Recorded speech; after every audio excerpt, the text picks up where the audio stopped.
નમસ્તે વિદ્યાર્થી મિત્રો, ફરી એકવાર સ્વાગત છે તમારું આજના ઓનલાઈન વિડિયો લેક્ચરમાં. અને અગાઉના વિડિયો લેક્ચરની અંદર આપણે જોઈ ગયા પ્રાકૃતિક સંખ્યા, પૂર્ણ સંખ્યા, પૂર્ણાંક સંખ્યાઓ વિશે શીખ્યા અગાઉના લેક્ચરની અંદર. પછી આપણે શીખ્યા કે એકી સંખ્યા, બેકી સંખ્યા વિશે સમજ્યા કે કઈ કોઈ સંખ્યાને એકી સંખ્યા કહેવાય, કઈ સંખ્યાને બેકી સંખ્યા તરીકે ઓળખવામાં આવે. બરોબર? તો ધોરણ 7 આજના વિડિયો લેક્ચરની અંદર આપણે સંખ્યાની વિભાજ્ય ચાર્ટ વિશે શીખવા જઈ રહ્યા છીએ. કે તમને 4 થી 5 રકમની સંખ્યા આપેલી હોય અથવા તમને 3-4 રકમની સંખ્યા આપેલી હોય આંકડાની, કે ત્યારે તમને ખબર કઈ રીતે પડે કે આ સંખ્યાને શેના વડે ભાગી શકાય, કે જ્યારે અવયવની વાત આવે ત્યારે. તો વિદ્યાર્થી મિત્રો, એમાં કોઈ ચિંતા કરવાની જરૂર નથી. આપણે વિભાજ્ય ચાર્ટ શીખશું એટલે આપણે માટે ગુણાકાર અને ભાગાકાર કેવો થઈ જશે, ખૂબ જ સરળ થઈ જશે. તો ચાલો વિદ્યાર્થી મિત્રો, આપણે જોઈએ સંખ્યાની વિભાજ્ય ચાર્ટ. તો બેની વિભાજ્ય છે. તો વિદ્યાર્થી મિત્રો, આપણે અગાઉના વિડિયો લેક્ચરની અંદર મેં સમજાવી દીધું કે કોને અવયવો કહેવાનું, કોને અવયવી તરીકે ઓળખવામાં આવે. તમે જોયું કે આપણે બેના અવયવીઓની વાત કરીએ તો 2, 4, 6 આપણે બેનો અવયવો બોલીએ બધા એના અવયવીઓ છે. પણ બેના અવયવો કહેવામાં આવે તો કે જેને એના આપણે ભાગી શકાય એના અવયવો. બરાબર છે? તો બેનો એક જ છે, એક છે 1 અને બીજું છે 2. આપણે બેની વિભાજ્ય ચાર્ટ કરીશું. તો બેના અવયવો કયા કયા છે? તો આપણે બેનો અવયવ બોલતું જવાનું. 2, 2, 4, 2, 4, 8, 10, 12, 1, 2, અનંત સુધી. બરાબર? બેના અવયવો મળશે. તો તમે જોઈ શકો તો કઈ સંખ્યાને 2 વડે ભાગી શકાય. જો તો એટલે કે એનો અર્થ કેવો છે? 2, 4, 6, 8, 20. કે જે સંખ્યાનો એકમનો અંક શું છે? ફરીથી કે જે સંખ્યાનો એકમનો અંક 2, 4, 6, 8 અથવા 0 હોય તો એ સંખ્યાને 2 વડે ભાગી શકાય. શું છે? કે જે સંખ્યાનો એકમનો અંક શું હોય? 2, 4, 6, 8 અથવા 0 હોય તો તેને 2 વડે નિશેષ ભાગી શકાય.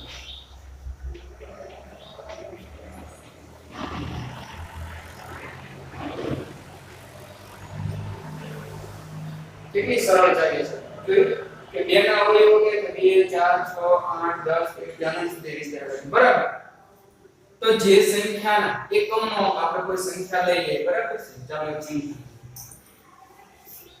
88 શું ને 2 વડે ભાગી શકાય એક્ઝામ્પલ તરીકે? તો કે હા. એકમનો જો તો 8 છે તો કે હા, તો ભાગ્યા 2 કરો. 2 ચોક 8, 8 મિત્ર 2 ચોક 8 એટલે આ તો આને ભાગી શકાય. બરાબર? એટલે કે જે સંખ્યાના એકમનો અંક 2, 4, 6, 8 અથવા 0 હોય તો એ સંખ્યાને 2 વડે નિશેષ ભાગી શકાય છે. આ થઈ બે વિભાજ્યતાની ચાવી. હવે આપણે 3 ની વિભાજ્યતાની ચાવી. આપણને કઈ રીતે ખબર પડે કે કોઈ સંખ્યાને 3 વડે ભાગી શકાય? તો એમાં કોઈ ચિંતા કરવાની જરૂર નથી. આપણે 3 ના અવયવીઓ લઈએ. શું છે? 3 ના અવયવીઓ. 3 ના અવયવો કયા છે? તો 3 નો ઘડિયો બોલવાનો. 3, 3 2 6, 3 3 9, 3 4 12, 3 5 15, 3 6 18 ડેશ ડેશ ડેશ એટલે અનંત સુધી 3 ના અવયવો આપણને મળશે. પણ હવે 3 ની ચાવી કઈ રીતે છે? તો કે 3 ની ચાવી થોડું ધ્યાન રાખજો કે જે સંખ્યાના અંકોનો સરવાળો, ધારો કે 3 આંકડાની આપણને રકમ આપેલી છે કે 4 આંકડાની રકમ આપેલી છે. બરાબર છે?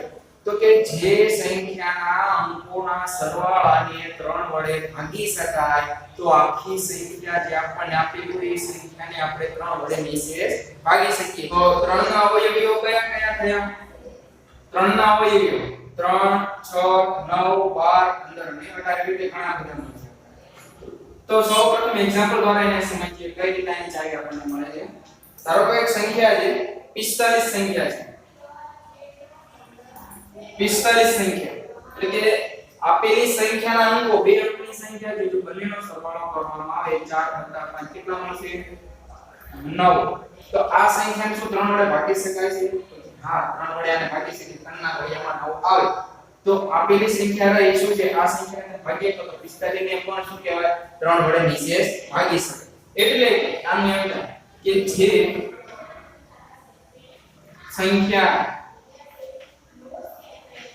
સંખ્યાના સરવાળાને 3 વડે ભાગી શકાય તો આપેલ સંખ્યાને 3 વડે ભાગી શકાય નિશેષ ભાગી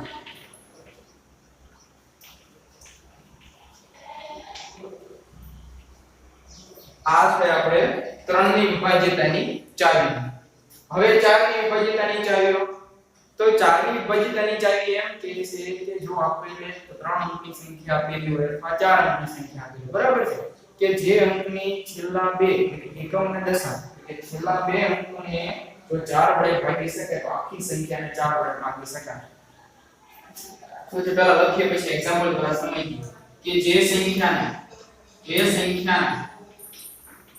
એકમ અને દશકના એટલે કે છેલ્લા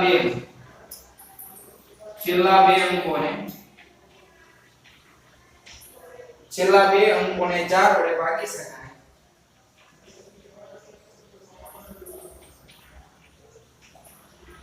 તો આપેલ સંખ્યા 4 વડે નિશેષ ભાગી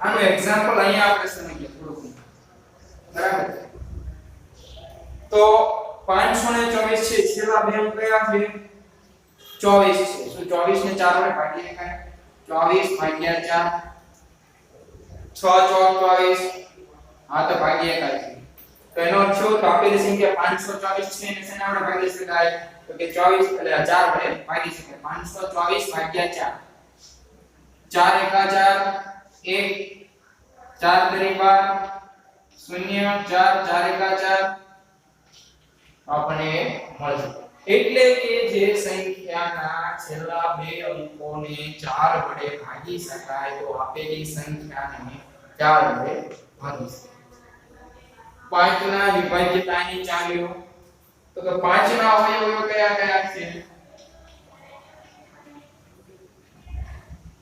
5 ના અવયવો જોઈએ તો કે ઘડિયો બોલો 5 10 15 20 25 30 35 એ તો ઘણા બધા અનંત સુધી બરાબર તો તમે જોઈ શકો છો કે 5 ને કઈ કઈ સંખ્યા વડે કે જે સંખ્યાનો એકમનો અંક 5 અથવા 0 હોય તો એ સંખ્યાને 5 વડે નિશેષ ભાગી શકાય જે સંખ્યાનો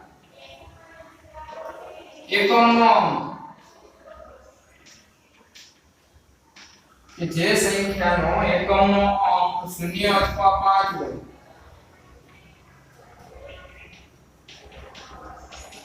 તો તે સંખ્યાને 5 વડે નિશેષ ભાગી શકાય બરાબર છે કે જે સંખ્યાના એકમનો અંક 0 અથવા 5 હોય તો તે સંખ્યાને 5 વડે નિશેષ ભાગી શકાય તો હવે 6 ની વિભાજ્યતાની ચાવી તો 6 ના અવયવો કયા કયા છે 6 નો આપણે ભાગ પાડીએ તો આપણે શું બોલીએ કે 6 એકા 6 શું બોલીએ 6 એકા 6 અને બીજું બોલીએ કે 2 તેરી આવે ને 2 અવયવ એના 2 તેરી 6 મળે ને તો 2 અને 3 ના અવયવો થયા એટલે જે સંખ્યાને 2 અને 3 વડે નિશેષ ભાગી શકાય જે સંખ્યાને 2 અને 3 વડે જો ભાગી શકાય તો એ સંખ્યાને 6 વડે પણ ભાગી શકાય એટલે આપણે લખાણ કે જે સંખ્યાને 2 અને 3 વડે ભાગી શકાય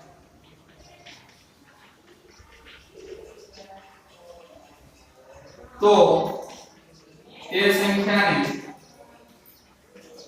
6 વડે પણ નિશેષ ભાગી શકાય.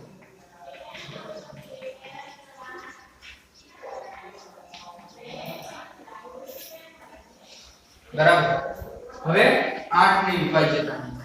હવે 4 ની વિભાજ્યતાની ચાવીઓ પર પાછી એક નજર કરીએ. 4 ની વિભાજ્યતાની ચાવી એવી હતી કે જે આપેલી સંખ્યાના છેલ્લા બે અંકોને 51 અને 10 ને જો આપણે છેલ્લા બે અંકોને 4 વડે ભાગી શકીએ તો આખી સંખ્યાને 4 વડે ભાગી શકાય. 8 માં પણ કંઈક એવું છે જો કે જે સંખ્યાના એકમ દશક અને છોડથી છેલ્લા 3 અંકોને જો 8 વડે ભાગી શકાય તો આપેલી સંખ્યા છે એને તમે 8 વડે ભાગી શકો. અહીંયા હું એક એક્ઝામ્પલ દ્વારા તમને સમજાવું. બરાબર છે. તમારે બાકી બે એક્ઝામ્પલ છે જાતે નોટબુક ની અંદર કરવાના. એટલે કે જો આપણે પેલા થોડું લખાણ લખીએ. જે સંખ્યાના છેલ્લા 3 અંકો 8 વડે છેલ્લા 3 અંકોને 8 વડે વિભાજ્ય હોય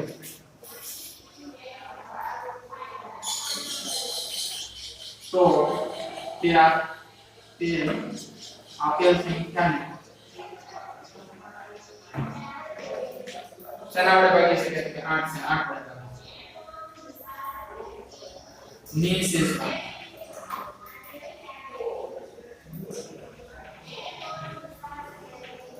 બરાબર. તો અહીં કેટલી છે 7512 છે. છેલ્લા 3 આંકડા જોઈશું એને 8 વડે ભાગી શકાય છે. એક્ઝામ્પલ દ્વારા સમજીએ. 512 અહીંયા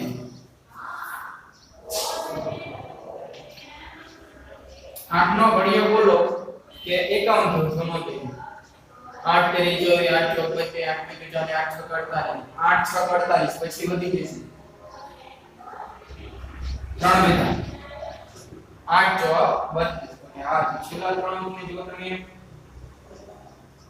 8 વડે ભાગી શકો તો આખી સંખ્યાને તમે ભાગી શકો. તો આપણે આખી સંખ્યાને જોઈએ. બરાબર છે. કયું છે 7512 છે એના ભાગ્યા 8 કરો. 8 એકા 8 સાથે ભાગ નહીં ચાલે. 8 નો ઘડિયો બોલો કે 75 થી ઘટવા ના પડે. 8 8 64 8 9 72 3 બેટા 8 તેરી 24 8 ચોક 32 થઈ ગઈ 8 તેરી 40 7 બેટા 9 8 72 9 આવશે. બરાબર છે.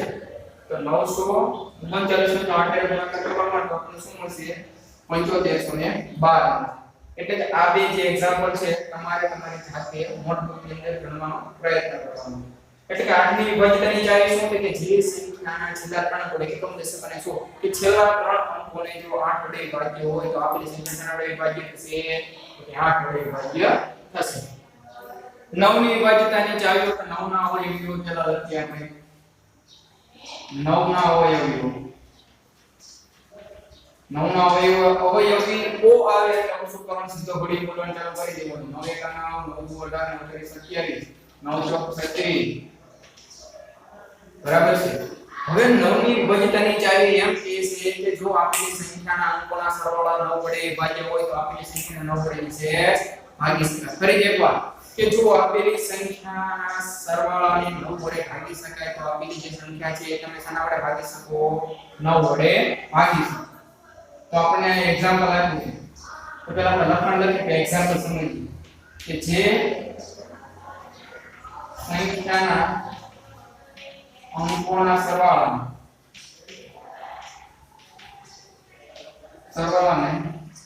9 વડે ભાગી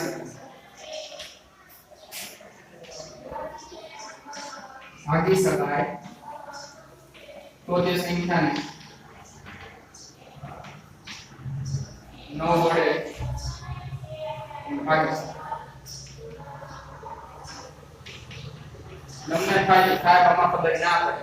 આપણે જે રીતે 3 ની વિભાજ્યતાની ચાવી હતી કે જે સંખ્યાના અંકોના સરવાળાને 3 વડે વિભાજ્ય હોય તો આખી સંખ્યા શેના વડે વિભાજ્ય બનશે તો કે 3 વડે વિભાજ્ય બનશે. એવી જ રીતે જે અંકોના સરવાળા 9 વડે વિભાજ્ય આપણે તેનું એક્ઝામ્પલ જોઈએ. કયા છે 576 કઈ છે 576 અંકોનો સરવાળો અહીંયા 3 અંકો આપેલા છે 5 7 અને 6 5 7 7 ને 5 12 12 ને 6 18 શું 18 ને 9 વડે ભાગી શકાય? તો કે હા, 9 ગુણ્યા 18 તો આખી સંખ્યા છે એને 9 વડે ભાગી શકાય. આ થઈ આપણે ચાલી વિભાજિત કરી ચાલી 9. ફરી એકવાર કે જે અંકોના સરવાળાને આપણે જો 9 વડે ભાગી શકીએ તો આખી સંખ્યા છે એને શેના વડે ભાગી શકાય? 9 વડે ભાગી શકાય. તમને એમ કહે છે 576 ને 9 વડે ભાગ તો 576 ભાગ્યા 9. જોઈએ 9 નો ઘડિયો બોલો કે 57 બતવાનો આપણે 9 પંચુ 45 9 6 54 3 બેટા 36 9 ગોળા 9 કરી શકે 9 ચોક 36. અરે હા તો ભાગી શકાય. બરાબર છે. તો આપણે એક્ઝામ્પલ દ્વારા સમજીએ તો આ બે જે એક્ઝામ્પલ છે એ તમારે જાતે નોટબુકમાં બનાવવાનો પ્રયત્ન કરવાનો. હવે આ થઈ 9 ની વિભાજ્યતાની ચાલ. 10 ની વિભાજ્યતાની ચાલ. તો 10 ના અવયવીઓ કયા છે?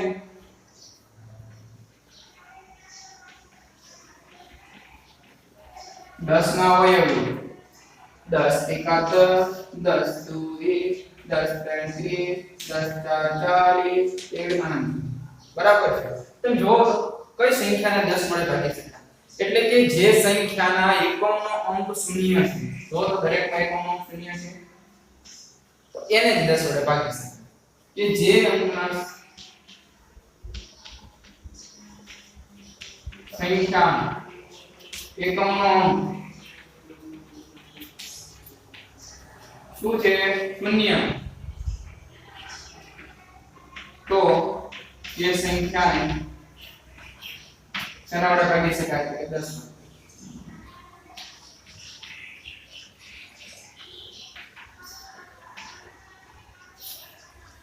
બરાબર. આ છે આપણે 10 ની વિભાજ્યતાની ચાલ. હવે આપણે જોઈએ છીએ 11 ની વિભાજ્યતાની ચાલ.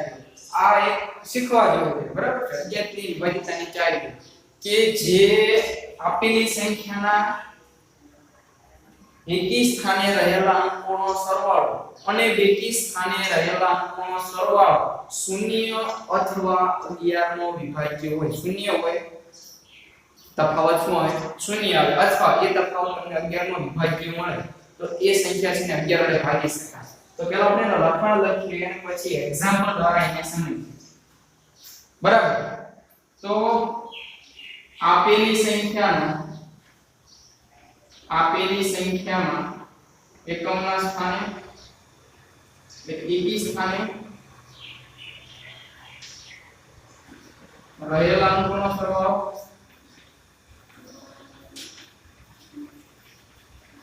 આપેલી સંખ્યાના એકી સ્થાને રહેલા અંકોનો સરવાળો અને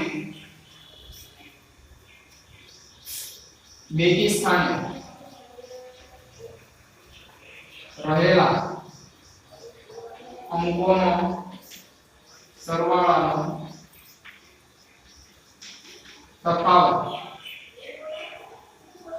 તફાવત શૂન્ય અથવા 11 નો વિભાજ્ય હોય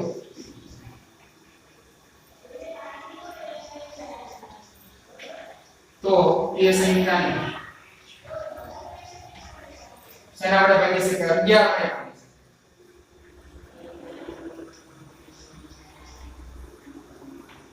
બરાબર છે. તો આપણે એક્ઝામ્પલ દ્વારા સમજવાનું છે. પહેલું ઉદાહરણ શું છે? 88 હવે તો એકી સ્થાને રહેલા અંકોનો સરવાળો એટલે કે તમને એકી એટલે કે 1 3 5 7 બરાબર છે. એકી કેમ? બેકી સંખ્યા એટલે 2 4 6 8 10 એટલે બેકી સંખ્યા. તો એકી સ્થાન પર ડાબી બાજુ એકમનું સ્થાન આ 1 2 3 તો એક સ્થાન પર અને 3 સ્થાન પર રહી ગયું. તો 9 + 8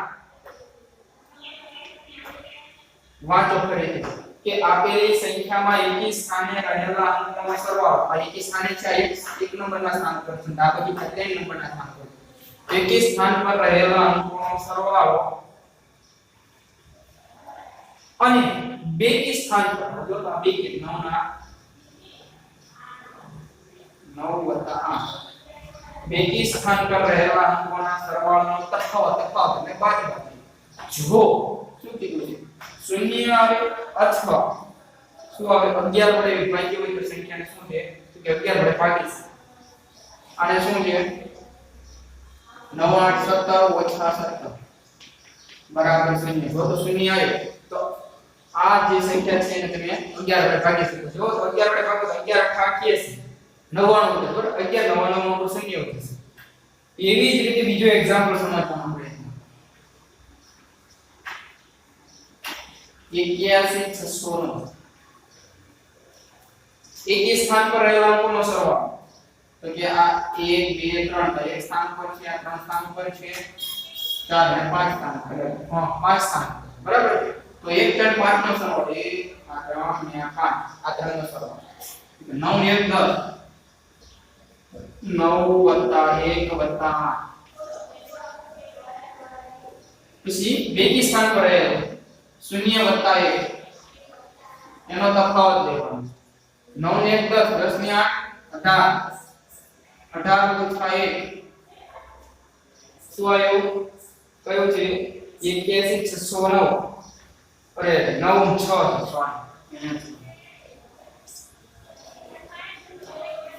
આપણો અહીંયા થોડું ચેકી દઈએ 9 6 15 15 ને 8 23 23 ઓછા 1 એટલે શું મળશે 22. શું 22 ને 11 વડે વિભાજ્ય છે તો કે હા 11 ગુણ્યા 22. તો એનો અર્થ એવો છે કે આપેલી જે સંખ્યા છે આ આપણે એને 11 વડે નિશેષ ભાગી શકીએ. તો 418 વાળી જે સંખ્યા છે એ તમારે જાતે ગણવાનો પ્રયત્ન કરવાનો છે નોટબુકની અંદર. તો વિદ્યાર્થી મિત્રો આપણે જો વિભાજ્યતાની ચાવીઓ 2 ની વિભાજ્યતાની ચાવી 3 ની 4 ની 5 8 9 10 અને 11 કેવી રીતે ખબર પડે તો કે બેકી સંખ્યા હોય પાછળ કે બે એકમનો 2108 તો 0 હોય તો 2 વડે વિભાજિત થાય. 3 ની વિભાજ્યતાની ચાવીઓ કે જે અંકોના સરવાળાને તો 3 વડે ભાગી શકાય તો આપેલી જે સંખ્યા છે એને 3 વડે નિશેષ ભાગી શકાય. 4 ની વિભાજ્યતાની ચાવી આપેલી સંખ્યાના એકમનો છે લાસ્ટ તો એકમના દશકના એકમના જો આપણે 4 વડે નિશેષ ભાગી શકાય તો જે સંખ્યા છે એને તમે શેના વડે ભાગી શકો 4 વડે નિશેષ ભાગી શકો. 5 ની કે જે સંખ્યાનો એકમનો 0 અથવા 5 હોય તો તેને તમે 5 વડે ભાગી શકો. 6 કે જે સંખ્યાને તમે 2 અને 3 વડે નિશેષ ભાગી શકો તો એ સંખ્યાને તમે 6 વડે પણ નિશેષ ભાગી શકાય. 8 ની વિભાજ્યતાની ચાવી તો જે સંખ્યાના છેલ્લા 3 અંકોને જો 8 વડે વિભાજ્ય હોય તો આપેલી સંખ્યા છે એ પણ 3 વડે વિભાજ્ય હોય 8 વડે વિભાજ્ય. એ રીતે 9 ની વિભાજ્યતાની ચાવી કે જે અંકોના સરવાળાને 9 વડે ભાગી શકાય. અંકોના સરવાળાને 9 વડે નિશેષ ભાગી શકાય તો આપેલી જે સંખ્યાઓ છે એને શેના વડે ભાગી શકાય તો કે 9 વડે ભાગી શકાય. 10 ની વિભાજ્યતાની ચાવી તો કે જે અંકોના સરવાળામાં એકમનો શું હોય 0 હોય તો એ સંખ્યાને આપણે 10 વડે ભાગી શકીએ. 11 ની વિભાજ્યતાની ચાવી કે જે આપેલી સંખ્યાના એકમના પર રહેલા અંકોનો સરવાળો અને એકી સ્થાન પર રહેલા અંકોનો સરવાળો અને બેકી સ્થાન પર રહેલા અંકોનો સરવાળોનો તફાવત જો 0 આવે અથવા 11 નું વિભાજ્ય આવે તો એ સંખ્યાને શેના વડે ભાગી શકો તો 11 વડે નિશેષ ભાગી શકો. તો વિદ્યાર્થી મિત્રો તમે જોઈ શકો છો એમે તમારું હોમવર્ક બસ આને રિલેટેડ કે વિભાજ્યતાની ચાવીઓ એના અવયવ છે એનો તમારા હોમવર્ક ની અંદર કરવાનું છે.